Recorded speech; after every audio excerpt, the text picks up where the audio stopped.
स्वारगेट डेपोतील शिवशाही बसमध्ये झालेल्या 26 वर्षीय तरुणीवर बलात्कार प्रकरणी अनेक धागेदोरे सापडतायत. अनेक बाबी समोर येत आहेत. या घटनेनंतर राज्यात संतापाची लाट उसळली.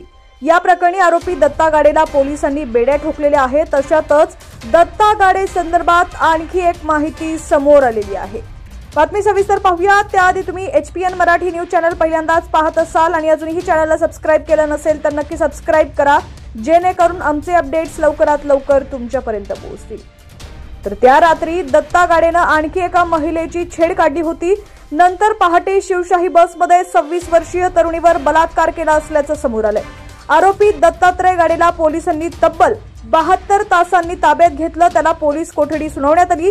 कोर्टातही वकिलांकडून युक्तिवाद सुरू आहे. दत्ता गाडेचा वकील अनेक दावे करत आहेत. हळूहळू या संदर्भात धागेदोरे सापडत आहेत.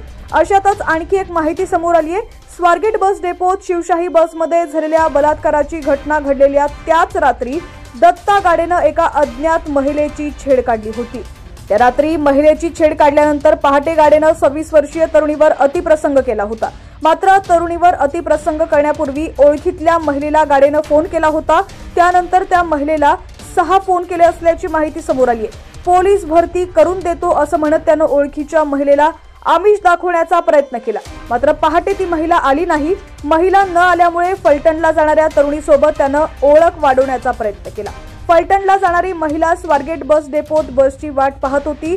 दत्ता गाडेच्या डोक्यात तरुणीसोबत कुकृत्य करण्याचा विचार आला आणि तिला आपल्या जाळ्यात ओढलं आणि लैंगिक अत्याचार केला.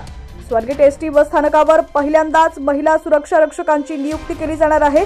यासह तक्रार निवारण कक्ष देखील स्थापन केलं जाणार आहे. स्थानकाचे सुरक्षा लेखा परीक्षण झाल्यावर CCTV कॅमेऱ्यांची संख्या वाढवण्यात येणार आहे, अशी माहिती ST महामंडळाचे पुणे विभाग नियंत्रक यांनी दिलेली आहे.